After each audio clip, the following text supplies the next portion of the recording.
Of course. Okay. I think we Okay. should be streaming to YouTube momentarily. I think it says we are. Well, as Alan straightens himself out here, I've got a PowerPoint. I don't know where you want to start with, the PowerPoint or the premise. Well, what do you want to start with? Well, What? my Yeah, PowerPoint sort of gets into the premise of what I thought was wrong with the whole orb thing, the way they're handling it. Yeah. Well, do you want to just start with like what is the whole speculation about orbs? Is that what your PowerPoint's about? I mean, people I'll start us off. Yes. Okay. Yes, it's your show. I'll say over the last few days, in the wake of George Knapp's new book, Skinwalkers at the Pentagon, people have been picking and choosing all these parts out of the book. And one that is catching everybody, I think, by surprise are these accounts of the hitchhikers. Like once you visit there, something comes home with you. Well, one of these hitchhiker accounts were these orbs that kind of frenzied people and maybe linked to some bad health issues and things like that. So I think those of us out there in the community that have our own orb stories, whether they're benign or inspiring, but I think mostly that come to our mind are the ones that are associated with healing. So I think that's why we just over the last couple of days were like, yeah, let's do something to combat this, evil frenzy orb talk and talk about the nice orbs that are out there. So Alan, we brought you on because like you said, you've got a lot. Grant, you've got a plethora. Well, yeah. But I mean, I think we could just say orbs, for my understanding, are non-physical beings. They're light beings. They could be bad. They could be good. They're other dimensions. They could be beings people have crossed over. I mean, what's left of them is their light body. So we need to dissect the orb categorization, cosmology, to understand what orbs are. What do you? Well, and that's a good point to make, Alan, because I was thinking about this afternoon, preparing for this a little bit. And, what I considered my first UFO encounter was a green fireball orb. And for years, I searched other cases like that. And for years, I also denied anybody who tried to give me information on spirit orbs. I thought that was totally separate. I didn't put the paranormal with my ufology in those years. So maybe you could talk to us a little bit about spirit orbs other than just like this I think light in the sky fireball orb. Well, I want to hear Grant's presentation, but I think the universe may be made of orbs. Consciousness itself, Grant, our favorite, may be orb in its embodiment. I mean, maybe most of the conscious beings in the universe and universes are orbed beings. I mean, they're right. The made from light, everything exists in light, that sort of. I like Grant's story. Grant, I hope you tell this one about where the beings hold hands and form a circle and then they become the orb. And then they disappear. Yeah. Well, let me just go through. Let me start by, we got the comment from Chris Bledsoe today about the orbs. And I think that sort of sums it up where Chris said the orbs have been hijacked. Yeah. And what does that mean? What does that mean? What I'm going to present here is that they've got like 5 orb stories, and they're all sort of these demonic orb things that cause havoc, and they're very evil and stuff like that. And Chris's story is exactly the opposite. And what I'm going to say is that these people haven't got a clue. They have no idea what orbs are about. We've been working on these orbs for a long time. That's what I'll show in my presentation. And Chris Bledsoe, for example, had these orbs, and I'll show you some of the orbs Chris Bledsoe had. And all these people have had positive interactions with these orbs.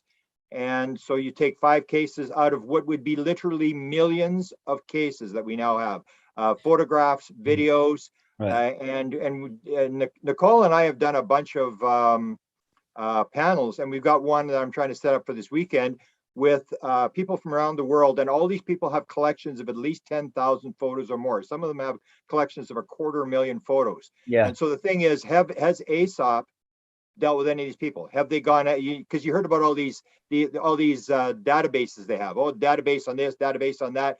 Have they ever contacted any of the orb people to find out what's going on? If these orbs are so important and so critical to the whole story, have they talked to the people who actually have the data? We have the data.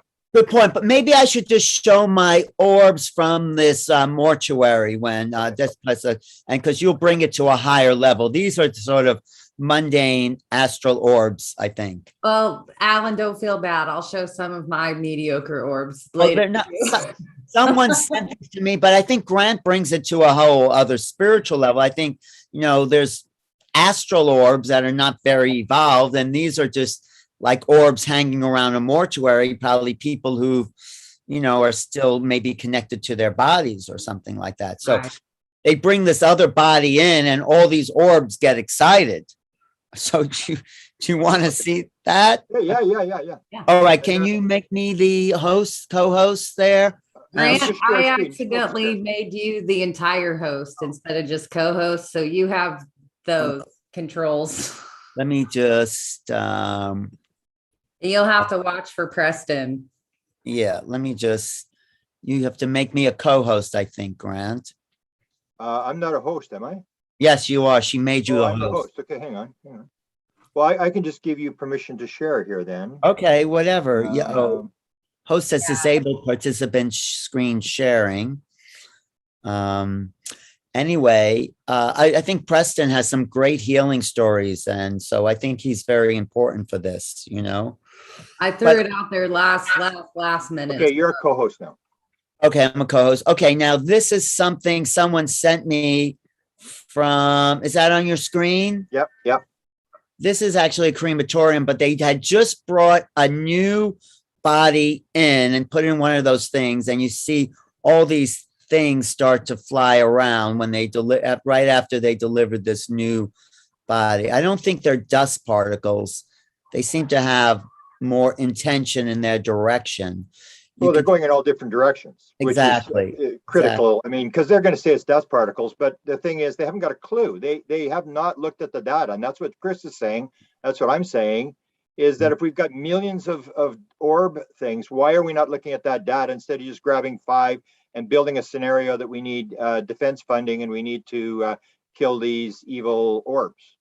Right. And these orbs were just activated. I mean, the rest of the time is kind of quiet, no orbs in this film until these like new. Good one. Where do you get this one from? This is from someone who got a security cam at a mortuary in Florida. So you could, I'll send this to you. Yeah. We'll put it with our orb stuff. I've got a collection of maybe 20,000 stuff that people are sending from around the world. But these I'll show you some of the stuff around the world here. These are not like good or bad. These orbs are just checking out. They're just maybe astral beings that haven't gone to the light, so they're in their orb light bodies, but they're. I would say that we really at this point don't know 100% where they are. But if you're going to say that they are bad, demonic, whatever you want to say, they're bad aliens or whatever, at least look at the evidence. Like nobody's looking at the evidence. And there's absolutely this one that you have, and I've got all these from around the world that people sent me. There's just stunning amount of evidence, and they haven't even looked at it. And that's the whole point. It's like, to me, it's like tobacco science from 1940 and 1950. We really don't want to look at that evidence. It's like Stanton Friedman says, don't bother me with the evidence my mind is already made up. We have this scenario that we have this hitchhiker thing, and these are evil things. And that's what I can point out in my presentation, is that we have them all over the world, with people are filming them all the time, and they think it's the greatest thing in the world, and it's all very positive, or it's spirits or whatever, and it's completely different things. So at least balance out the evidence, or look at the evidence that there is. Right. Let me go Well, through my. Preston, Lee has a lot of, I'm sure, stories about orbs and healing and Preston is everything. here now. Welcome, Preston. Hi, how you guys? We just Hey. kind of got kicked off. We've been chatting, so you haven't missed much. Okay, have you got my screen? Yep. Yeah. Yes. Okay, so that's the rest of the story. That's all I'm saying with what they're putting out, is I don't think they have a clue. They've grabbed 5 orb stories and they've built this scenario that is part of this threat scenario and stuff like that. And so I say, just look at the rest of the evidence, because we've got a lot of evidence on orbs. This is the old deal that we're going to poke the bear here, is to try to balance the story out to say, you know, there's more than just these 5 reports or whatever they're using, that they're being very selective in what they have. And that comes from the Skinwalkers at the Pentagon book. And here's Chris Bledsoe. So Chris Bledsoe, here's the orbs around Chris Bledsoe, and he's got a lot of photos. I think he's got like 15,000 photos.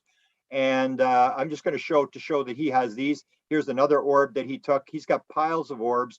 In fact, he had one where they told him, take a camera, shoot at the tree 5 times in the dark, one after another, click, click, click, click, click, click. And on the 5th one, the orb comes around the side of the tree. And I said, well, who told you to do that? And he said, Tyler D told me to do that. And it's like, so they understand this thing. It's like, it's not rocket science. There was actually, this is my friend Sergio Lube. He put a whole thing on orbs many years ago, a whole documentary that was done on Gaia TV. And none of this appears in the book. They're not even, that doesn't have to be in the book, but it's apparent that they're not even looking at this. They have no interest in looking at the data. I did an orb conference years ago. I did an orb conference like 20 years ago in New York. So they've been around. This is Teresa from Phoenix. She has probably the best orb stuff outside. I'm just showing the one she's got the video, but her stuff is unbelievable. I've tried to get her on interviews. Here's the first. Is Teresa also the one who will like meditate or do her thing in the kitchen in that video, and they all like showed up in the kitchen? Yeah, she's got to be inside, but she's most famous for the ones outside where she's got like orbs going around the trailers and the 1,000 things in the sky, thousands of streaks in the sky and stuff like that. And she's 70 years old, but she will not go on camera. I've told her, she said I can use anything that she's got, but she's not going to go on camera. But she's got the most amazing stuff I've seen. It's just the one that she had. This is Chris Bledsoe. This is the first time I ever saw a beam photograph. And that's what I'm saying. If you actually look at the evidence, you know, it's not just orbs. It's mist. And then, or people will say, I've got these orb photographs. Then I'll say, hey, you got any mist photographs or smoke photographs? They go, oh, yeah, I got those. And they start showing you all these things with mist in them. And then I'll say, have you got any beam photographs? And they'll go, oh, I got those beam photographs too. And that's what, when you start looking at the data, you realize it's not just orbs, it's this mist stuff and it's the beam. So Chris sent me the first beam photograph. This is one from 2015. I thought it was really cool. And then other people started sending me those same photographs. That's really solid. That's almost physical, isn't it? Yeah. And we've got them from all around the world. I've probably 1,000 different beam photographs like this. And you'll see it starts in one point. It doesn't go right up into the sky. It starts at a point, or it'll come to the ground and it doesn't actually touch the ground. This is Teresa again for outside of Phoenix, and she's got a lot of these. And you can see like there's orbs inside the beam. The beam is there, and there's all these orbs, different colors, and a lot of different people get the same thing with the colors inside the beam. This one here, this must be a video. Oh, I think I recognize that. Oh yeah, this is Chicago, right? This is this is Jeff Lurkey from Chicago. Hopefully he'll be on this weekend, and he works for Getty Photo, and he's got. I think I asked him when I was in Illinois. I think he's talking 100,000 or 200,000 photos, and I said, so what do the people at Getty Photo say about your orb photographs? He said, oh, my boss is really interested, and he said they look at it and they go, oh, I don't know what's going on. These are photographic experts who are selling copyrighted photos on the internet, and he works for them, and he's filming all the time. And most of these people have this obsession. They're out every night, they're filming. And so this is just one of 100,000 photos that he's got. This is again, this is out of Scotland. This is Tress. She's an experiencer out of Scotland. You see this. She's got piles of these. I don't know how many tens of thousands she's got. She's got some unbelievable stuff. She's got cats coming out of orbs and stuff like that. Yeah. This is Macedonia. So you can see this all over the world. This is Annetta, who hopefully will come on the panel on the weekend. And she's photographing every night, 15, 20, 30 photographs a night. She's photographing. Here's Hong Kong. This is Stan Ho out of Hong Kong. And I would ask him, have you got the beam photographs? Yeah. Have you got the orb photographs? Yeah. Have you got the mist photographs? Yeah. And he's got a collection of all these things. And a lot of the people who were collecting the photographs didn't realize themselves that there was these 3 different categories. And then you start to see other stuff, which I won't talk about. It's getting more complex. And then when you get Skinwalker Ranch in one of the episodes, they go, look at this. And they're all excited. They go, and it's like, yeah, okay, whatever. It's a beam photograph. We've got these. We've had them for years. We knew, and they were all excited because they go, look, we've got in the sky. We captured this thing in the sky. And there's people all around the world that are taking this. But when it goes on the Skinwalker, then it's a big story. But when there's thousands of people taking thousands of photographs, nobody seems to really care. Here's the mist photographs. And you can see the beams coming. The beams are starting to form inside. I think this might be from Sedona. This one is definitely from Sedona. That's the moon in the background. But again, it's this sort of a thing that's forming, and then the orbs will form. But first, this mist starts forming, and they're being filmed all over the world. I ask people, have you got any smoke or mist photographs to go? Are they are these being taken with iPhones as well as regular digital cameras? Digital camera, iPhones with flashes, without flashes. It seems to be everybody's using something different. Like we were using these point and shoot cameras here. I'll show you some of the ones we had here, but they're all using different stuff. It seemed to appear when the digital camera came on. That's when the orbs really started to take off. It's like it's in just outside the visible spectrum range, and the digital cameras are picking this stuff up. Here's one inside. This is one inside. Again, but this is like a sort of a spirit type thing. So you see the same sort of pattern. Here's Chris Bledsoe. This is during the day. Again, you get the mist photographs. And I just asked him, I said, you got this mist photographs? And he'd send me this thing. He didn't really know what it was or how it fit in. And I realized that there was these patterns that people were doing. Here's the one just north of where I live, Winnipeg. And you'll see it's very granular. And somebody actually said, oh, they just took sugar and they pasted it onto glass and they photographed through the glass. I'm going, really? You believe that? Because there's also these, and they got lots of these. They have the orbs, but then they get these mist photographs, but theirs are different. They're very granular and they're all different things. And they cover part of the screen. You'll see part of the screen is completely clear. This is Jim Schaefer. This is when I bring up the whole thing about you have the guy that was going 85 miles an hour with his daughter in the car, and this orb comes through and he gets injured. Well, here's the other one. This is Jim Schaefer, who lived in my city, and Jim is an experiencer, and he's got 5 terabytes of material. He was filming like day and night. He's got all these cameras. He's got all this stuff. He's very interested in astronomy. He's got telescopes and stuff like that. And I asked him, because he's an experiencer, I said, hey, Jim, because he had the triangle. If you Nicole and I released the book on the triangle, we have one of photographs of a triangle on Jim's arm. So I said to Jim, I said, hey, Jim, you hear these weird stories about people with their clothes inside out and backwards? And, these people say, oh, the aliens are so stupid, they can't put the clothes on. And yet everybody has the same thing. The clothes are inside out and backwards. I said, that ever happened to you? He said, oh, yeah, twice. I even took a picture of it when it happened. So here he is with his shirt. He wakes up and his shirt's inside out and backwards. And so he's getting these orbs in his room. And he has, as I said, 5 terabytes of material. He had a video camera going all the time. And here's one of the ones that he has, and it's sort of like yours in the morgue. And He's got a lot of these. He's got a security camera going all the time, and that's him sitting on his bed there. And he's well, have you been to James Gilliland's place up at the East City Ranch? Yeah, we had some sightings, and I've got some photos. I've got some photos of people inside that circle. We maybe show them on the weekend. Where they're actually doing the posing, and they've got their hands up, and these beams are coming down in Gilliland's in the circle, and they're all these different colors, and they got their hands up and stuff like that. Right. As I said, there's got to be a couple million photographs out there, and nobody is there's waving goodbye. At the Rampa School, that's what they would do during the research, show everyone's orb pictures. There were so many up at the ranch there.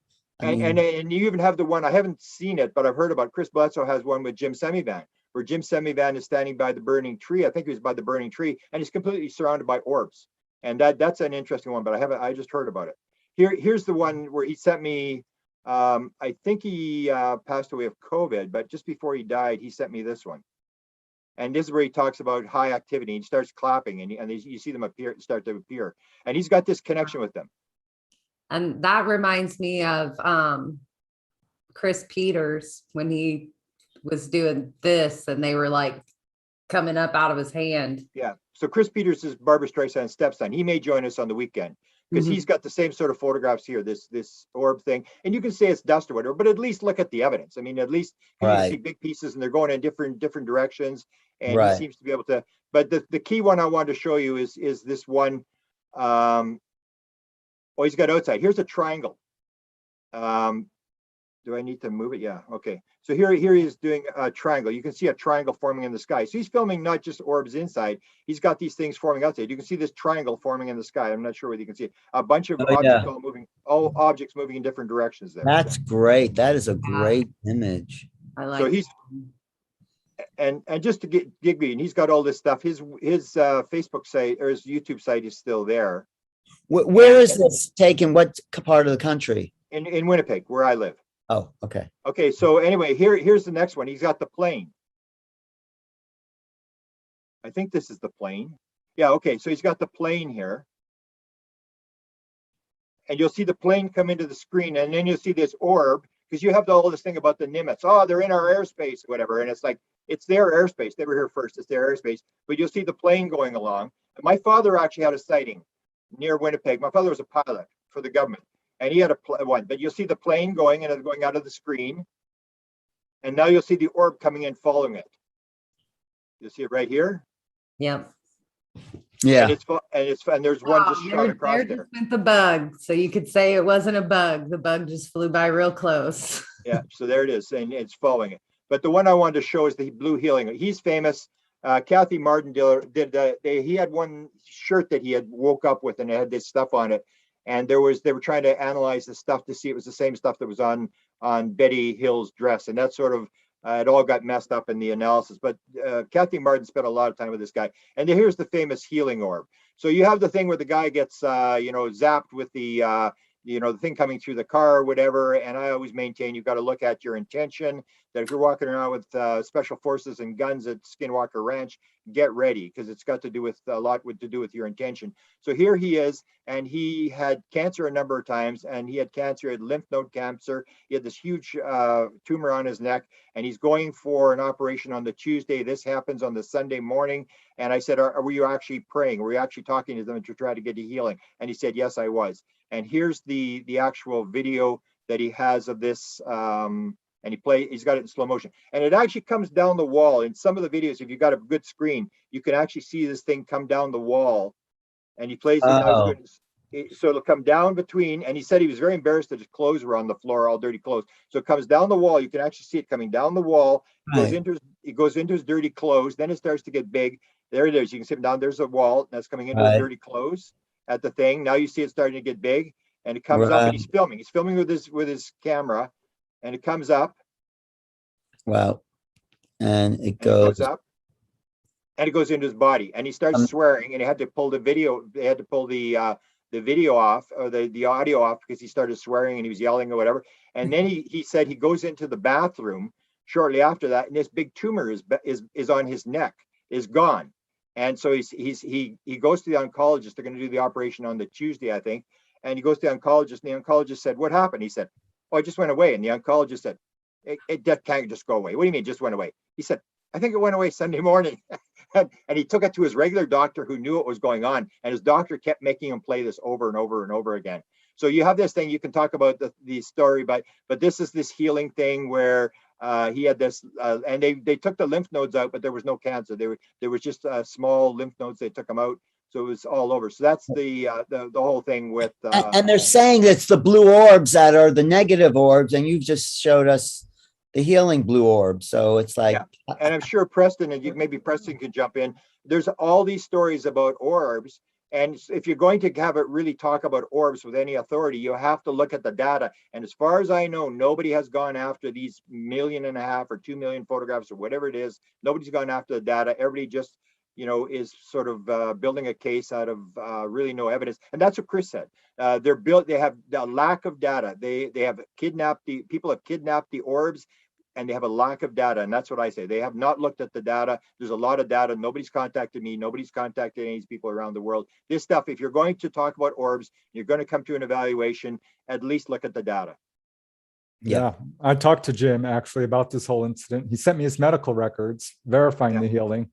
Yeah. And that's clearly not dust, as some people say, or insects. I've talked to many people who've had this type of experience. I just recently talked to a lady in Florida who says, "Has you ever heard of orbs going into a person?" I'm like, "Yeah, I have." She says, "Well, I hurt my hand and this orb came shooting at me and went right into my hand and it stopped the pain." I'm like, "Yes, this is what they sometimes do." And I have to say, I've never heard of an evil orb. Honestly, I've never heard of a bad orb ever. Well, you should read the book. Have you read the book? I think the word that was used was frenzied. That's what I'm hearing a lot. Frenzied orbs. And okay. The Skinwalker book. Have you seen it, Preston? No, I haven't read it yet. I'm aware of it. It's on my list. That's where the negative orb thing. And they got the 5, and they got the one thing that maybe, Preston, you should know about is kind of interesting that you maybe want to comment on is this idea that they talk about this hitchhiker effect that you probably have, and I'd like to hear you talk about that. But the hitchhiker effect, that once you've interacted with the phenomena, then you take it home with you. Now, everybody knows that a lot of experiences, they take it home with them and it goes on and all the paranormal stuff starts to happen. And they have this whole idea where it's sort of very negative and stuff is happening. And these special forces guys, the one guy it goes to his wife, and then these dog men people are standing outside, and there's these orbs and shadow figures moving around the house and stuff like that, and they interpret this as very negative. And then they tell the story that they give this briefing to Homeland Security. They're trying to take the ATIP program and they're trying to save it. They're trying to put it in another agency, and they give this high-level briefing to Homeland Security, and they scare the living daylights out of these 2 Homeland Security guys. It's a 3.5-hour briefing. It's supposed to be an hour. These 2 Homeland Security guys don't sleep that night. And so it would be a very negative thing. And that's this idea that they said that they're afraid to talk about it because it activates the phenomena. So what happened when they gave this briefing, that night there was a big incident that happened at Skinwalker Ranch. And that night, the son of this special forces guy is in bed and he's bombarded by these orbs and he's got these bruises and he's all sort of terrified and stuff like that. And that's this idea that you become one with the phenomena. And it can happen when you think about it, when you trigger it, it triggers all the stuff that's in the field. It's not an object that you drag back. It's this field thing where there's this consciousness aspect. And I basically, and I would like to hear your opinion, is the idea that you're manifesting. So if you see this, or George Knapp said, those that were the most aggressive to the phenomena had the worst experiences. So it has a lot to do with how you view life and the experience as to what's going to happen to you, how the phenomena reacts to you. Can I chime in real quick? Yeah. Because what this has made me think of first and foremost is the other blue orb that we've heard a lot of public talk about is this one that shows up in Dr. Greer's CE5 circles. And I think most recently it showed up with him and Demi Lovato, and they call it happiness. So to go from like frenzied blue orbs to like happiness. Yeah, he also kind of goes back and, it's like, that's a huge spectrum. Yeah, so and I think if you go back when what's her name? His assistant died in the 1990s. Oh, yeah. Sherry Adamak. They tell the story where Stephen is in the this cottage or whatever, and the orb comes in, and it turns into this blue being or whatever, and then go in. And that's the idea that the beings can come out of these orbs, or they're in the orbs, or they're this sort of thing. So he talks about this orb thing as well back in the 1990s. And now everybody's all sort of gotten religious about these orbs, and they're spinning this little story.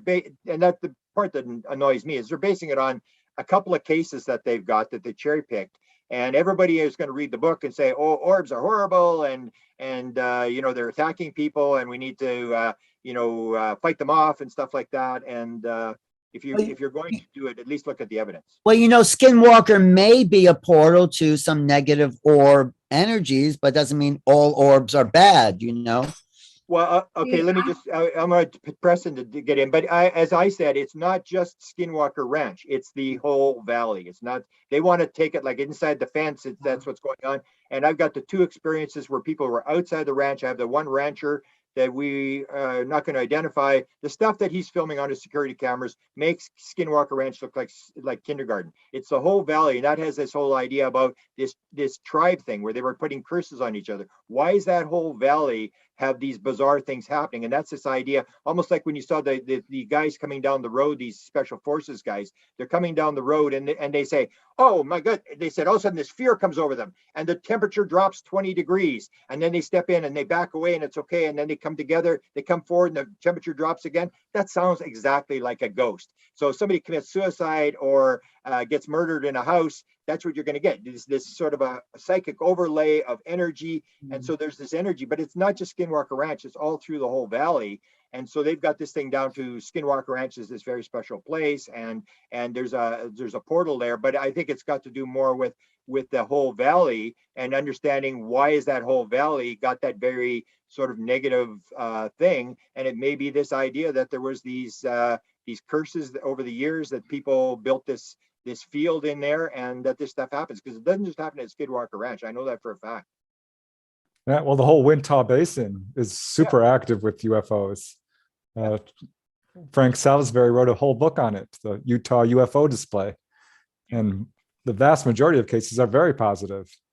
I think what happens is when people have a strong fear reaction, they automatically label it as negative. And really, they are the ones who are negative. It's not the phenomena. Orbs are a regular part of the contact experience. Most experiencers have a lot of orbs going on around them. I know one lady in Australia, she can't take a picture of herself without an orb appearing. And she's now out there all the time taking pictures of orbs and calling them. She calls them her friends. So I'm just bowled over to hear this negative orb story, because no, I have never, not once, ever heard that before. Have you been to the Utah, have that area in Utah, Preston? Have you been up there? No, I have. I mean, I've driven through Utah a couple of times, But not to the. No, not to the Skinwalker Ranch. Okay.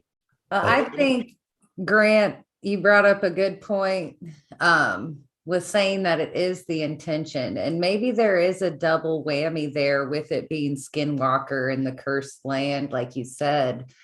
But I think we do need to keep hitting home that it's the intention of the people that are also going there. You know, there's been benign, incidences, and it's not that I'm trying to say, bad things happen to bad people that go there. It's not that simplistic.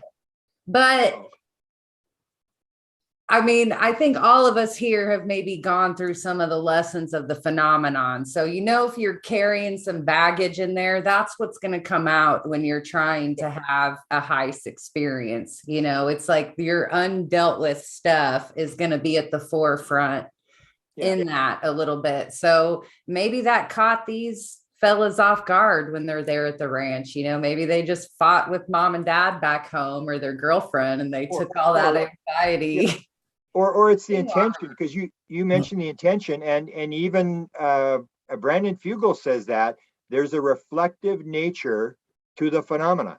And so what happens when Brandon Fugel goes in with his brother who flies the helicopter? He says, when we go in, we pray. And they tell these guys to be very, very careful about what they're thinking about, all this kind of stuff. And that's where I brought up this example, this doctor guy. And he's all skeptical. It's like, I'm this is all garbage. And then he gets zapped. And so when you go back to this original story that I told, where Lakatsky goes to Skinwalker Ranch, and this thing appears in behind the people where nobody can see it except for him, and it's floating there for 30 seconds and disappears. It's almost like the phenomena saying, welcome, you ready for the show to start? I mean, they know what's going on. And that's where so it's not evil people, it's what your intention is. That's what George Knapp said. Those that were the most aggressive. So if you're going in there, like you're going to capture it and you're going to take it on, get ready for a real bad show. Well, maybe Preston can talk about some of the healing experiences he's witnessed with orbs and experiencers and the transformation. That's what I was going to segue into. I think that since Preston hasn't read the book, they talk about a case in the book where the hitchhiker appeared, they had orbs at home, and then to skip ahead, he pretty much dealt with cancer for the next 2 years of his life. So if he was supposed to be healed by this orb, why did he battle cancer? I think is what people are kind of confronting here. You know, if it didn't heal him of the cancer, did it give him the cancer? My initial thought was maybe they healed him and cancer was like, yay, I only had to deal with cancer, but I don't know. That's my mind wanders. Well, it's easy to make false correlations just because you see an orb and then you're diagnosed with cancer, or doesn't necessarily mean anything. Right. Orbs are very common. I've seen orbs myself, and I've talked to many people who've seen orbs. One case that comes to mind was a lady who contacted me from Europe. She was very depressed, just moping around, had chronic depression, and was not able to get out of it. She was seeking treatment, but it wasn't working. And one day this orb comes into her kitchen, and it was quite large, like a grapefruit size, bright yellow. And she said it had this beautiful sparkling energy about it, and just being next to it lifted her spirits, and it started circling around her in the kitchen for a good 5 minutes. And she could feel all this depressive energy just being lifted away. And off it went out through the window. And she says her depression was gone and hadn't returned.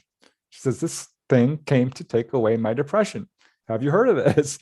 And I'm like, well, that was a kind of a unique case. I haven't heard quite like that, where someone's cured of like a mental condition. Usually it's physical that I'm told about. But I love the orbs. I think there's still a lot of mystery to them. I remember when I went and visited the Queen Mary, I took a picture of the so-called haunted pool room. There was a big orb in it. And there's a lot of these are spirits. I talked to one guy who was a good friend and a contactee, and he had an orb come into his room. It started elongating and getting wider, and boom, it was his grandma coming to say goodbye. She had died. Well, I was in the Turin church in Italy where the Shroud of Turin was. It wasn't showing the shroud, but I took a picture of that sort of altar. There was a huge orb right there above where that Shroud of Turin was. So maybe my theory is that the veils are getting thinner between the worlds, and this orb reality is just infiltrating or filtering into this 3D world where we're in these dual realities. So they are a part of our world. It's not like suddenly there are some bad guys, there are good guys there. We're interfacing. Yeah. I suspect they're around all the time. And because one guy in New York, he's a contactee. He sent me a picture. You could barely see him. He was so surrounded by orbs. And contactees have a really unique thing about them. Their vibration has been raised. They're somewhat spiritually enlightened. Their biophysical field is large. They can affect electromagnetic instruments, and they attract orbs. It's absolutely very common. And I think you might be right about the veils thinning a little bit. Grant, the other thing, are you going to show the picture of you and Desta's field trip where she has her hands up and we were doing that. Yeah, that was at that place where those sort of look like sugar, very granular. That's what they're all taken there. And we would do that. We'd take all four with all shooting in the same direction and stuff. And it was like an orb party, and everybody's got their cameras and they're all shooting. And then they got this big giant 80-inch screen, and we'd go and look on these things. But we were trying to pose. We're doing the posing. And I saw that from the one guy, his name is escaping me. I've invited him for the weekend from Sedona. And this guy is the best orb. He takes just amazing piles of photos. And they were doing the same thing where they were posing in Sedona and holding their hands out, and the orb would appear in the photograph on the person's hand and stuff like that. But one of the things I wanted to add is when I talk to people, and you'll hear like Annetta from Macedonia or Tress or a lot of these people, what they'll say is the way you make it appear is to have love in your heart, to think nothing but love, and that's when they start shooting and they'd start to appear. And you hear a lot of these contactees saying that. But one of the things I also want to add is I'm doing this book called The Given, that we were given stuff that helped us. So you're saying the veil thin, but one of the things we were given was the digital camera. And that's when this thing all started to take off, when the digital camera came in and people started picking these things up. That is true. In the 1990s and mid 90s is when this thing happened. Yeah. And so you have this idea of everything, like the computer and the internet, all these bizarre paranormal things that happen for them to enter into the world. And you start wondering, was this given to us to help lift consciousness and to change the paradigm where they knew that once we had digital cameras, we'd pick up this sort of stuff on the other side and it would shift consciousness. Right. Well, I have a picture actually, which I have pulled up. If I can share screen, I can show it to you. Yeah. Here, let me just do that real quick. Host disabled. You know, let me see. The other thing about orbs, friend, is that sometimes you see patterns in these orbs. I just want to say for people who've looked at orb photos, I'm going to try to find. Okay, Preston Dennett is now a co-host. Awesome. All right, let me just show you. Share now. There you go. Let me show you this one photo. This is when I joined CSETI. Stephen Greer came to LA and we went up to the Santa Susana Pass and started to call down UFOs. And I took a picture right before we did it. And look, you can see all these orbs, a bunch of them. Wow. And so, I don't see any evidence really. I certainly haven't run across any evidence that this is a bad thing whatsoever. I think these are ETs coming to look down. I think they're spirits. I think it's part of the energy that you're putting out. I think there's still a lot of theories as to what's actually going on here. But I'm certain some of them are spirits. Some of them, I went to a channeling session once with my sister-in-law, Kisara, and a contactee. And we're all sitting in a triangle, looking at each other, talking. And this giant orb comes right in between us. And I'm looking at it because it looked interdimensional almost. And I wasn't sure if anyone else was seeing it. And I was tracking with my eye and I saw my sister-in-law see it. And then Wendy, she shouts out, "I see that too." And we watched this thing just go right between us down into the floor. I think that was part of the whole channeling session. And that's the thing, it goes across the spectrum, that it's all over the place. It's not just on Skinwalker Ranch where they've got these orb things. This is like, come on, man, we've been dealing with this stuff. That's what Chris said. I've been doing this for 15 years. I mean, this is nothing new.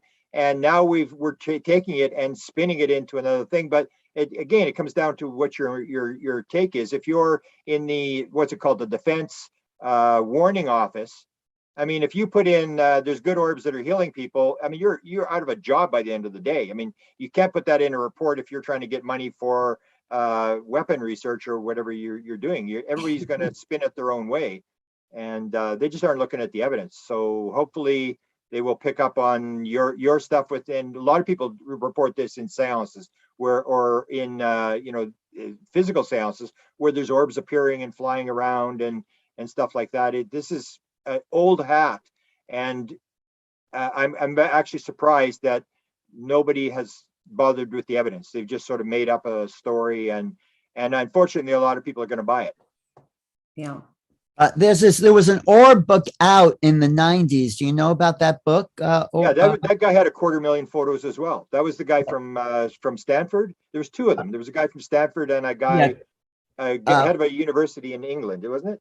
Well, I could screen share this book. Let me see if I get back there. Yeah, one of them was part of the Jay-Z Night Ramtha School Mihal led with, and the other was I don't know. He was part of a university. This is it, the Orb Project. Oh, yeah. Now, a lot of these orbs have these sort of designs inside, these complex geometries. Yeah. So I would like to remind everybody of what was the wave of the 3 other photos that Mystery Wire released from the Pentagon or Corbell's secret source. They nicknamed all of them, of course, but there was the blimp with the payload that looked like this weird iridescent floating blimp. And then there was that you just showed on the cover of that book, where it was just like this throbbing orb thing. And then I forget what the third photo was. Was it the Batman balloon? I hate bringing that up now, but it was the Batman balloon one. But that is what I mean, I focused on that one, of course, out of the release of those three, because I'm like, that's the one that's over the Midwest. That's the one that's, I mean, this isn't just out over the ocean. Like, You mentioned the photo on the front with this structure on the inside. There's actually a woman by the name of Marlena Marquin from Australia. She put a 4-color book. She's a scientist who actually analyzes these things. She has a procedure for analyzing. She actually can tell you what the structure means. She has the structure of the edge on the inside. This means this. She has the blows them up, and you can actually see the beings and stuff. Fascinating. And that's the part that annoys me, is that you have these people, and she's got, I think, a couple 100,000 photos and has analyzed these scientifically for years, and all this stuff is ignored. It's totally like it doesn't. But you know what? I mean, I agree. I actually saw a face of Einstein in one of these orbs. I mean, maybe I was just imagining, but I think different portals have different connections to different types of energies, and maybe just the portal at the Skinwalker was to a kind of lower sort of negative type of astral beings. But right? again, we're going back to the thing, the Skinwalker. They want you to describe it as just Skinwalker. Oh, no, I'm not saying, it's everywhere, right? Whereas people will say the portal thing, that the portal's inside you, like the spot is inside you, that there is no portal out there. You're the portal, you go in. And that's what they want to build, is this idea that Skinwalker is this special place that has these things, and it's very negative, and now it's spreading across the United States and that kind of stuff. Whereas I mentioned yesterday the fact that Chris Bledsoe had the thing followed him home, and I asked him about the shadow people in the house, and he said, "Oh, they're bad guys or whatever." And I said, "What do they do?" And he said, "They go along the wall and they go through." And I said, "Did you see the guy with the hat?" And he said, "Yeah, I saw that guy." And I mentioned the fact that I was contacted by the Royal Canadian Mounted Police. We were sort of, they reported us for being too close to tracks when we were filming one time. And the guy comes, he says, "Hey, you got to investigate these Aboriginal. They seen these shadow figures with the hats." And it was the question, it's like, why is it wearing a hat? And it's almost like a dream sign in lucid dreaming. It's a sign that sort of indicates that you should pay attention. This is not what you think it is. It has some meaning. And so Chris Bledsoe brought it home with him, and he had all this positive stuff. He started healing people. And then Bob McGuire goes to his house. Bob McGuire has an experience with Chris. He goes home. He's healed. His wife is healed. So this hitchhiker thing happens all the time. All experiencers have this orb stuff, the paranormal stuff happening around them. And it's nothing new. They're making it sound like it's some new thing that they discovered at Skinwalker Ranch. This is old hat. We know all this stuff. Right. What have you seen, Preston, as far as other healings? Because you wrote a whole book about healings and UFOs. Can you talk about it? Yeah, I mean, there are many cases. My favorite, of course, is the Jim Schaefer case. That's the only case I know where someone actually filmed a UFO healing taking place. What was that? What did they say? We showed it. That was the blue orb. With that one. Jim, yeah, that's by far my favorite. And gosh, I have 300 cases of healings. I should be able to think of one right off the bat. But most of these involve beams of light and light of various forms. I am sure there are other healing cases, but one orb case of my own that comes to mind was when I was doing one of my own podcast videos about out-of-body experiences, and I was talking about my mom and how I'd seen her. And as soon as I mentioned her, this bright orb appears right over my computer. And I'm like, oh, and I instantly knew it was her. I mean, you just kind of can tell. There's an energy that comes off of them. So I think we have to really be careful when we're trying to label what these orbs are. Many of them are spirits. I had another orb experience, which was very unusual, which was clearly UFO, because I'd been talking about UFOs all night. This is 1992, and driving home, and this orb drops out of the sky, swooping towards my car. I thought at first it was a bird, actually, but it's late at night, and it was glowing. That didn't make sense. I could see now it was a round ball. I thought, well, maybe it's a firecracker. It was late July. But then it stops right in front of my windshield, about as far away as I am from the computer, a foot, maybe two. And it was a round ball of light about the size of a golf ball. And it goes back and forth in front of my windshield 2-3 times and dips down and goes straight up. And that's when I had missing time. I don't remember what happened next. Wow. So I think that was a probe. I don't know. Yeah. I've talked to people who've had orbs come into their home and it elongates, widens, and it's a gray. Out steps a gray ET. Yeah, I think you're right in terms of we really don't know what it is. I had a pattern of 14 different things that these orb people all had. They had certain characteristics. One of the characteristics was they all believed they could see a face in the orb, and they would show it to me and say, "Can you see this face?" And I go, no, not really. And they think it was a relative, someone they knew, or a being or whatever. And so it comes to this idea that they're very sensitive, but you project. We always have to remember we may be projecting what we're seeing. So we are the ones that are bringing it in. It's not like an independent object that's coming in. You are part of what you're seeing. So you may bring your mother in or a being or whatever that you're part of. It's a participatory universe. And it can be all sorts of different things depending upon who's the person that's having the interaction. But could it be possible that we are all just orbs with a body? We are physical, but without the physicality, we may look just like that as well. I mean, right? I mean, that's us. I mean, I hope so. you're a beautiful orb, Nicole. Right? Well, there is if you look at the Michael Newton stuff, the Life Between Lives, where he does the 7,000 regressions, he does the same thing where he says to them, take a look at yourself. How do you look? And the person always says, like, I'm a ball of light. And then he'll say, what color are you? And you have this color from white up to purple.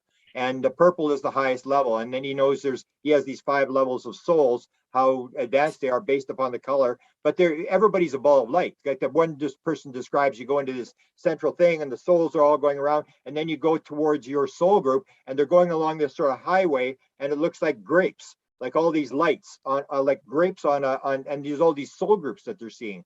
And so in the spirit world, it looks like to me that people aren't lights. And so he asked them, well, what do you appear as when you see somebody else? And they say, well, if I see Alan, I'm going to appear as Grant because he's familiar with that. Or he likes my character as Grant. We played other roles in other lifetimes, but he likes Grant. So I appear as Grant. You can appear as whatever you want to appear. And that's what Yossi Ronan, the experiencer, was told. When we come into your world, we take on a shape. We can take on whatever we want. You can do the same thing. You just don't realize it. And that was the one where the beings, all these green beings, all made this circle and then became translucent and they're swirling around in this circle and became this ball of light, which disappeared. And that's why I say, is it a ball of light or is it an alien? And because people want to always do the thing, it's a flesh and blood alien. But as Leslie Kane described in this experience where the seance, the hand comes in, it becomes physical, and it bangs on the table and she touches it and it's a real hand, and then it goes back into the spirit world. It just disintegrates and goes back into the spirit world. And she saw it a number of times, and she's a pretty reliable witness. Well, doesn't Paula Harris, you're going to be seeing her, doesn't she has this book, How Does One Talk to a Ball of Light? That's one of her books. Do you know that book? I'm not sure which cases. I mean, sure, she's had. No, it's Paula Harris, Exopolitics, How Does One Talk to a Ball of Light? That's right. I just yell at them, honestly. I try all the time. I mean, Preston, you shared, some of your stories. Like, this Paula's book. Shortly after my son was born, these red ones would be all around all the time. And I would see them come in. And sometimes I called them like the pinpoints. They were just so tiny.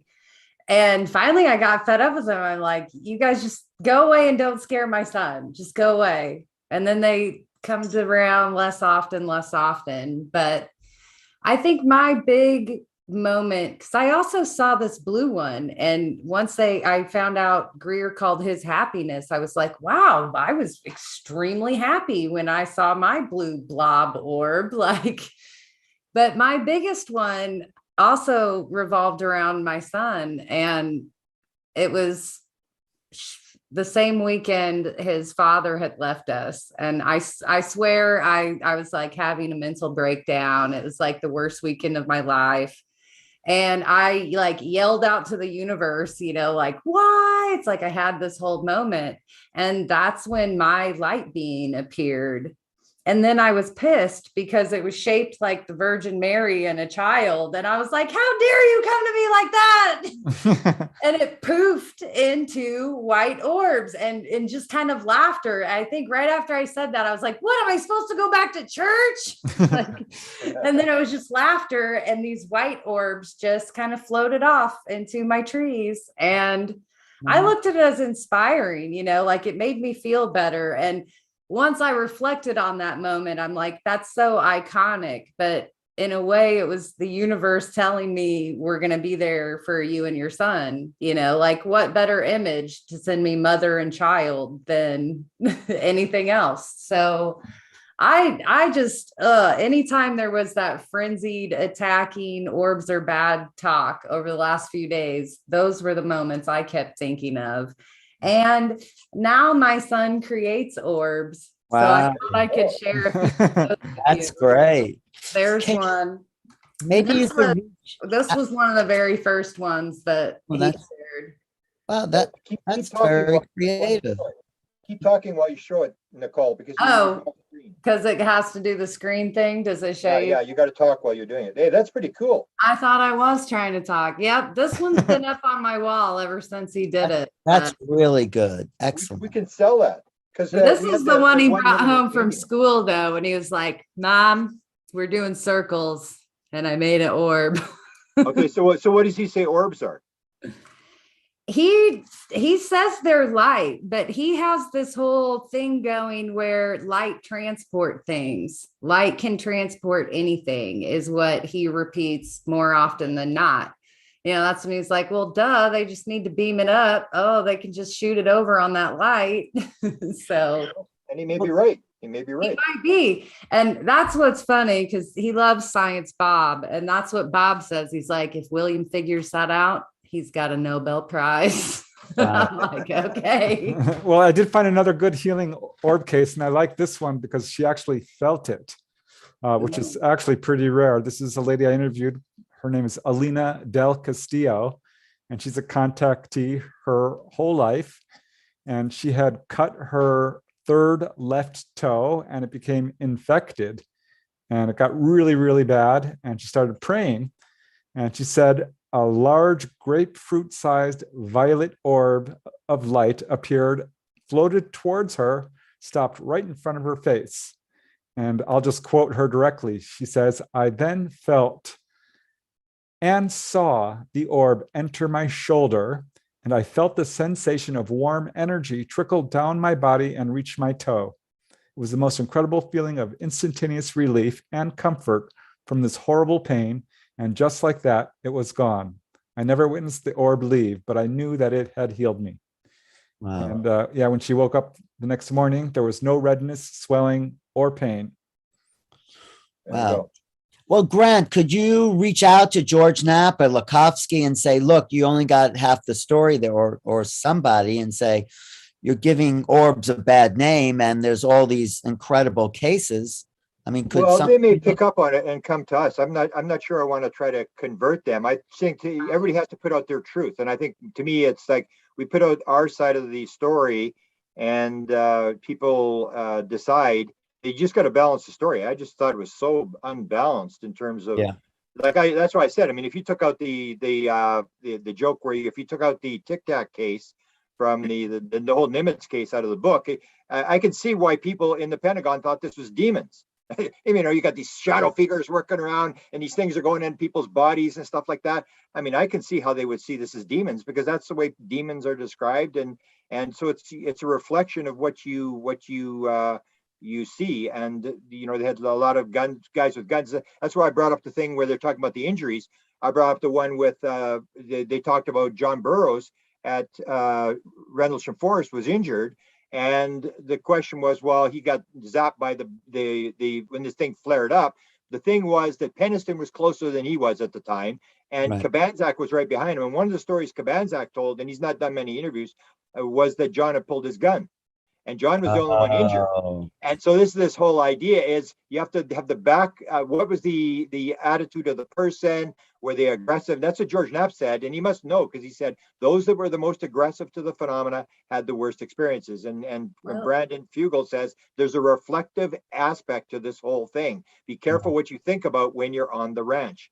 And so that's where I say, you know, we're part of the thing that we think it's we're an object and it's an object, but if it's all one thing, we're connected to everything around us and what we think matters. And that was proved by that briefing that was given to Homeland Security, where they give the briefing and all this stuff erupts around the country, this very negative stuff. And the briefing was very negative. The Homeland Security guys did not sleep that night. wow. Well, could this also be like not just a doorway there, but maybe they'll start showing up to regular people, even, you know, this whole, right? But that's what my point is. They are showing up to regular people. We have these people from around the world who have all these stories and thousands and tens of thousands, hundreds of thousands of photographs, and nobody's paying attention to these people. So we're going to try to get them on this weekend with Nicole to bring on these people and get them to bring, say, 10 or 15 of their best orb photographs. But these are people from Scotland, from Macedonia, from Hong Kong, from Australia. What's happening this weekend? What is the thing this weekend? Well, I'm trying to bring in these people. There's these people with these huge collections of orb photographs that they are out every night and they're photographing. And all around the world, and they have these patterns where they all have the mist photographs, they all have the beam photographs, they all have the orb photographs, and they've got these, and they out there, and they all use love in their heart, and they're describing this, and these orbs appear, and they say thank you, and they're talking to the orbs, and they're interacting with them, and taking these thousands and thousands of photographs. And that's what I say, you've got to talk to these people. They're being ignored. You should call Miho Ledwith. He has a great thousands of collections of these orb pictures. I don't think he's active though. I would have got him, but I don't think he's active anymore. But we have this Marlena Marquin, who's got, I think, 250,000 photographs. Wow. Chicago's got 100,000 photographs, works for Getty Photos and stuff like that. And just bring them together and see what they think when they hear people are now, you know, demonizing orbs.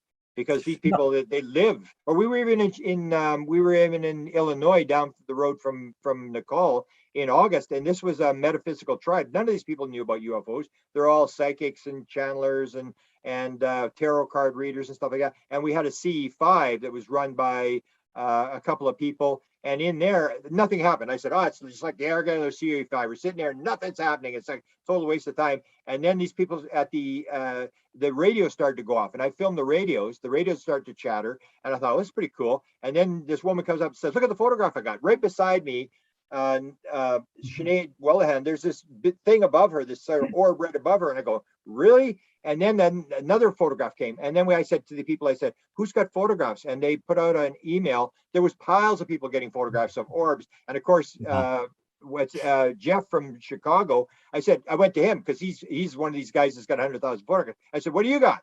And he said, oh, I've only got a couple. And he's got a couple of beams and orbs and stuff. And then about 10 minutes later, he comes, now I got a lot of stuff. And he was filming all these orbs and stuff. I didn't see them. But that's the thing is there's a lot of this stuff around. And if you're going to talk orbs, I think you've got to talk to the people who have got the material. And nobody's come to us. Right. There's if you look at the appendix, all the reports they've got, nothing has to do with orbs. So as far as I'm concerned, you have no authority to talk about orbs unless you looked at the data. Right. You know, so I'm just saying maybe we could reach out to George Knapp, I'm sure, and Lakovsky and say, look, there's this whole other side to the story. Here, Alan, let me ask you this. What? How do you exploit a ball of light? Is that what they're doing? Are they exploiting it to make? They want to, so if they can't, they're just gonna. Defense weapon. They're like, hang on, we're still using light bulbs. Just leave the orbs alone. How do you defend yourself against a ball of light? You know, it's like that's a threat identification program right there. Right. So No, I think you change your attitude.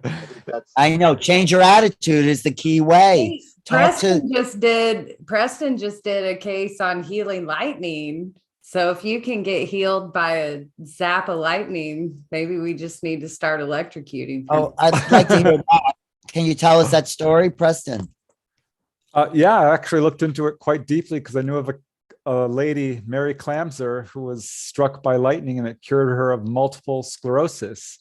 Wow. And I started looking into it more deeply, and I was shocked, no pun intended, to find some 30 or 40 cases stretching back to the 1700s all the way to the present day. The most recent was 2017. A teenage girl working at McDonald's was struck by lightning. It came through the water pipes and struck her while she was doing the dishes and knocked her out. And when she woke up, she was no longer nearsighted. Her vision was Wow. perfect. Yeah, cases of people cured of arrhythmia, typhoid fever, many cases of people cured of rheumatism. That's probably the most common.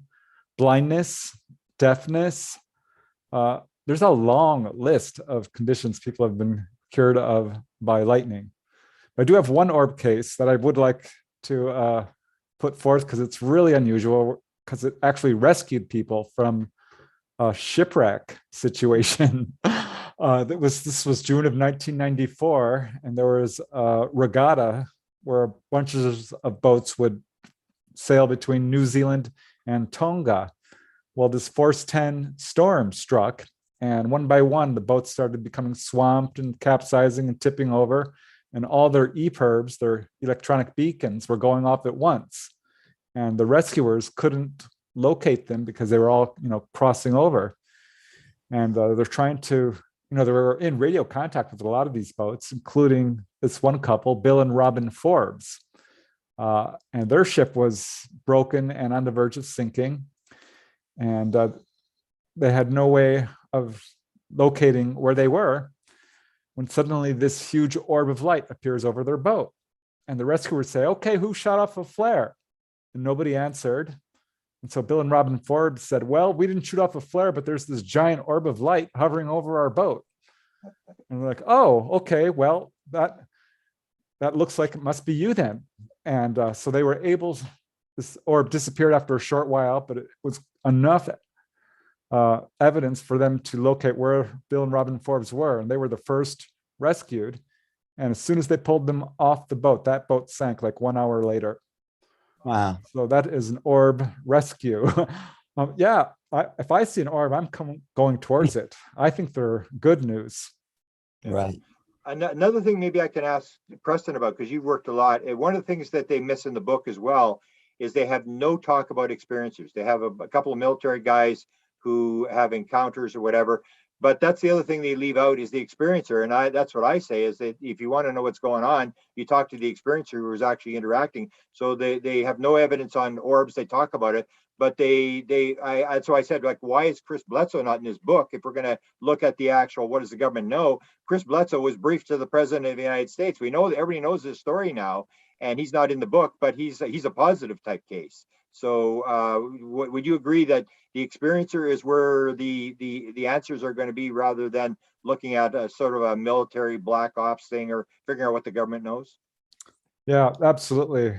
Having done a lot of research into various aspects of the paranormal, yeah. Orbs do appear with like ghost stories, but it's much more often with experiencers, for sure. And it's my main theory that orbs are often either probes from E.T.s or E.T.s themselves. I mean, there's another case in the book I wrote on healings where 3 orbs came floating down towards this couple. The husband was very sick with the flu. And again, these orbs elongated, widened out, and out stepped 3 human-looking E.T.s. And they said, you are doing good work. You need to be healed. And they healed him and then turned back into orbs, and off they went. Orbs are absolutely connected to the UFO phenomena. Right. And I think that's my favorite theory of what they are. Before I forget,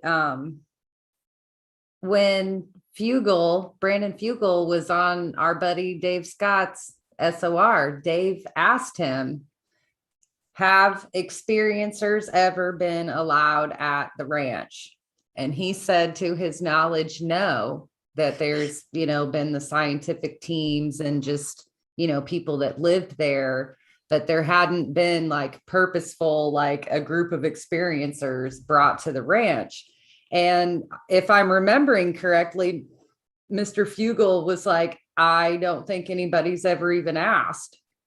Well, I think Carolyn Corey's been there. She's an Now, this interview I think was last year. So now Miss Corey has been there, I She believe. said it What was does a little, Carolyn say? it felt weird. What's that? What does Grant? Carolyn say about the She about said what it felt kind of weird. I mean, the place, you know, she didn't, I don't think she had an experience. We should, I should, let's get her on the show sometime and you can ask her.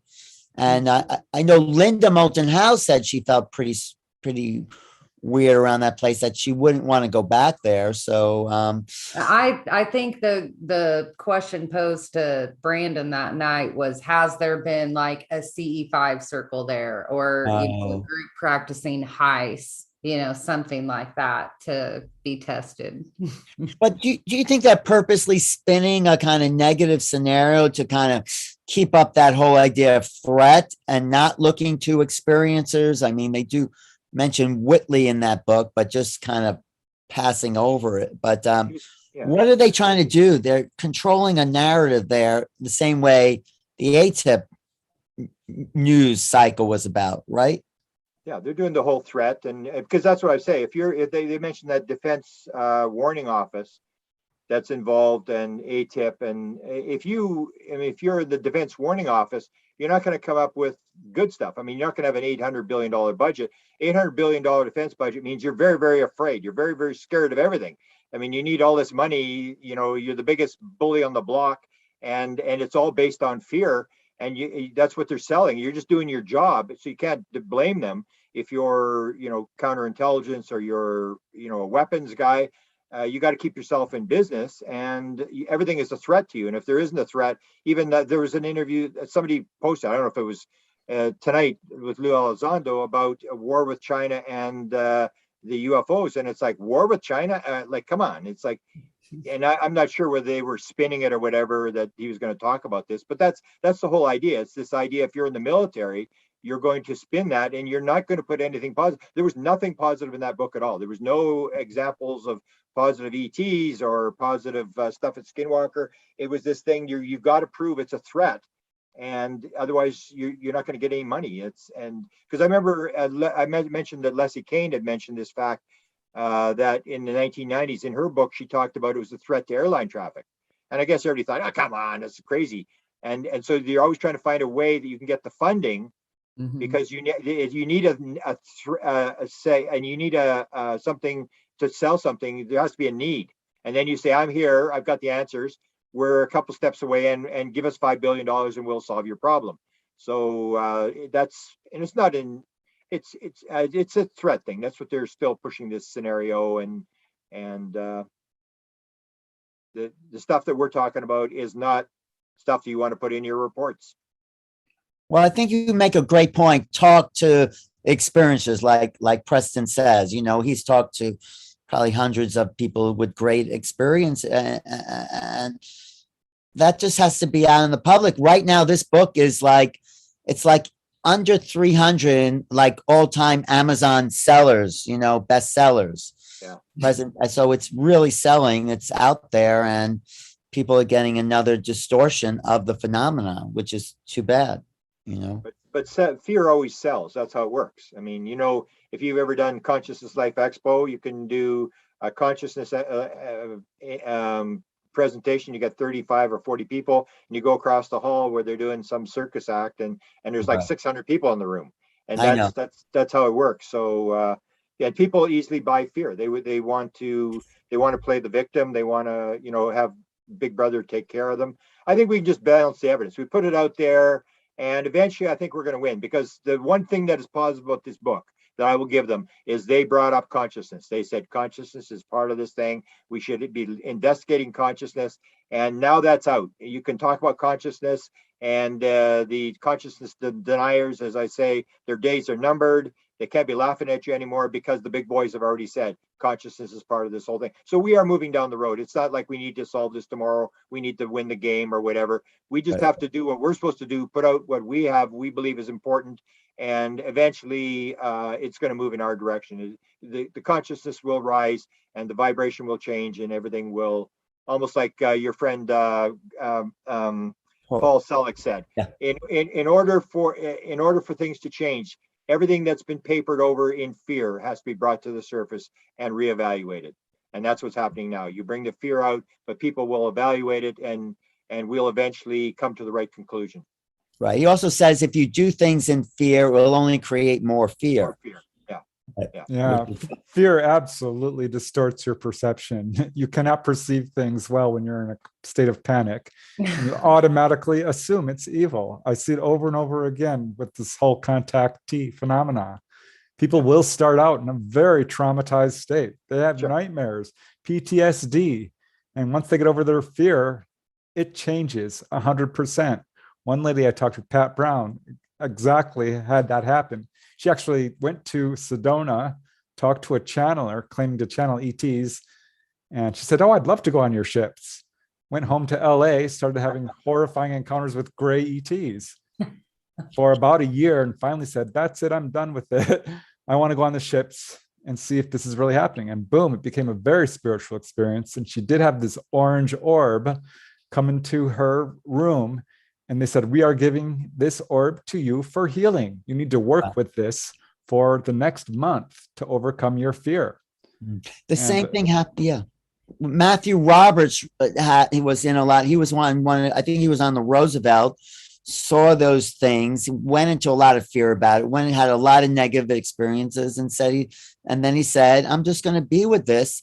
And then it transformed into this great spiritual awakening. And he wrote this book called Initiated, Matthew Roberts, which is all about his transformation. So you're right. That goes across the same thing they talk about, like psychedelics, I know, because the whole thing is there's only one rule. Surrender is the only rule. Believe me, surrender is the only rule. You have to surrender. Same as the near-death experience. When they do the research on the people who have the bad near-death experiences, they're people who can't let go. So when you look at the UFO thing, with these people, when it first happens, they have the paralysis. They're disassociated. They're in fear. They don't know. And I always make the joke: once they suddenly realize what's going on, they become messiahs, and you can't shut them up. And they're running around and they're telling everybody what's going on. And Chris Bledsoe started that way. For the first 9 months, Chris Bledsoe sat in a chair in a room and prayed for God to take him out. His whole life, his whole worldview was shattered. And he didn't know what to do. And his wife said, "You're not going to talk to the kids about this." And he's staring out the window and he didn't know what to do. He was just devastated. And look at him now. I mean, he's realized what's going on.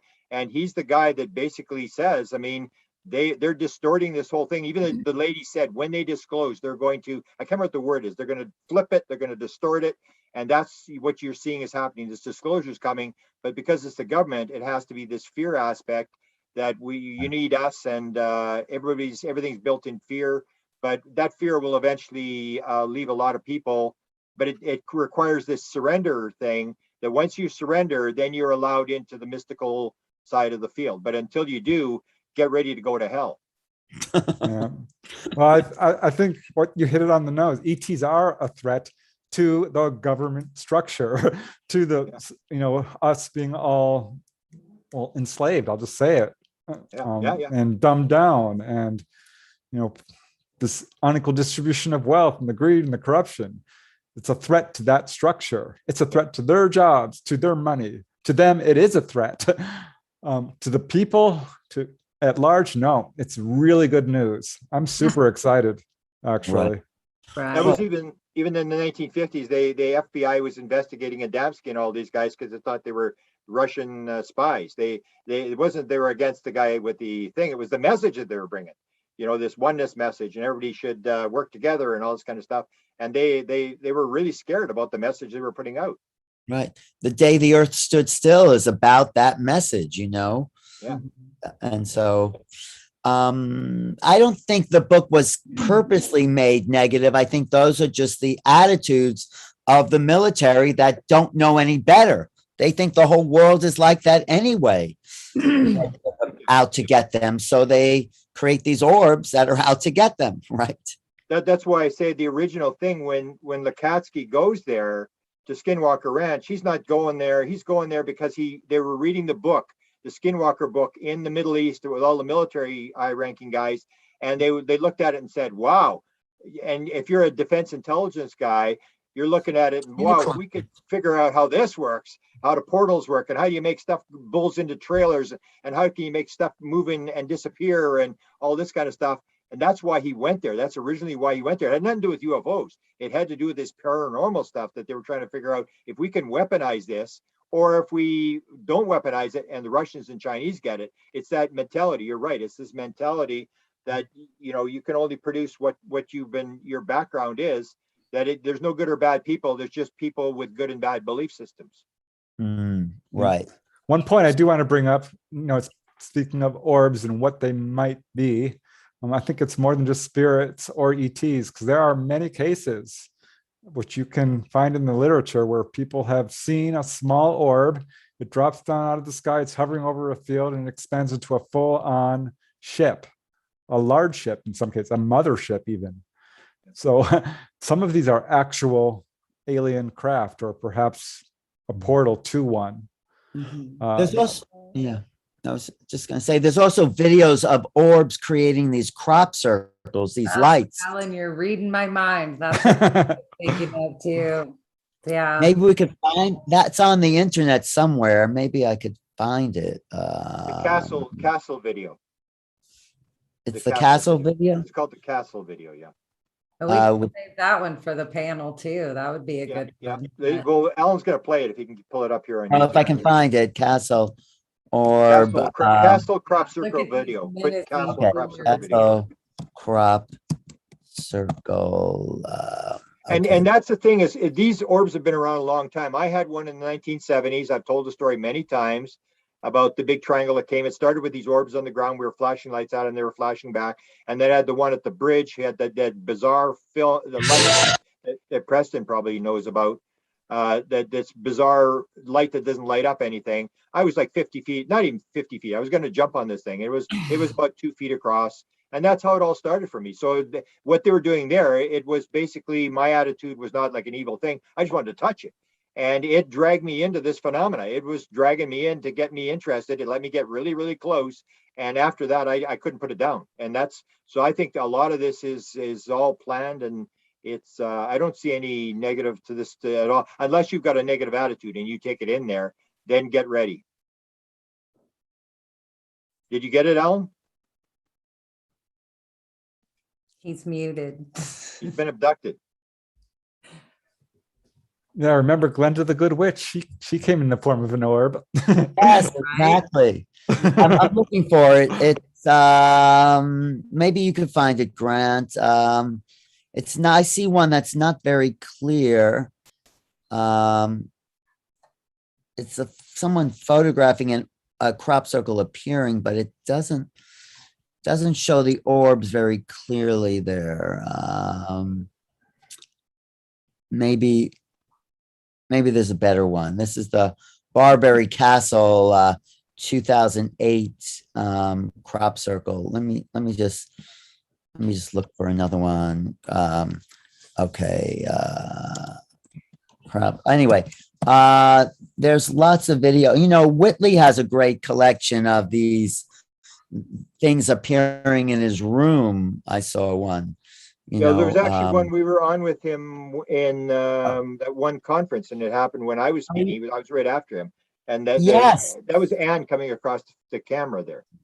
Yeah, it appeared out of the corner of the curtain and went right towards the camera. He sent that to me, actually. You should ask him if you could use that. Let me see, crop circle orb video.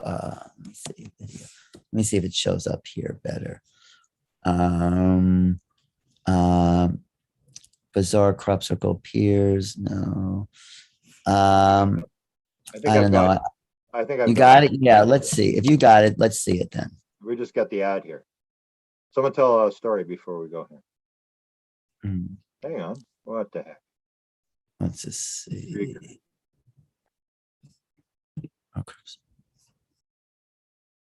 Okay, I've got it. So get ready here. Let me. Okay. Your screen share. Okay, can you see my screen? Yeah, make it larger. The picture, you make the whole. And Here's get the, rid of the ad. Oh, there. Okay. Oh yeah. Those are those white lights. They're actually forming the circle there. You can see the circles being laid down when that white light is over the field. This is the only video of a crop circle actually being formed. Yeah. That's great. That's worth showing in slow motion, you know, like, and showing the lights and as the circle, that's classic. Mhm. As 2008 Barbary Castle circle. And I've been to England, I've stood in these circles, and you really feel a vibration there. There's actually two people there as well. And of course, they're saying it's just hoaxed. I mean, that's the way out of it. Here comes an orb here. Oh, is this another crop circle? Yeah. This is an orb going across the fields here. I don't know if you can see it all that well. I couldn't. Oh, yeah, it's very faint. It's very faint. No, it's not. They paid those guys to come forward, Doug and Dave. They paid them £100,000 to say they were doing it. After drinking in a bar all night, they go out and for fun, they make these crop circles. But they could not have made these sophisticated circles because the crops are not broken. They're bent. There's three of them, yeah. Mm-hmm. That's a great one. What's that one called? Well, gentlemen, Yep. I think this might be a good time to wrap it up too. I've got to get my little gentleman in bed. It's a school night. I think Okay, you proved your point, Grant, that orbs are not all bad. Not all. Yeah, I don't think there's any good or bad. It's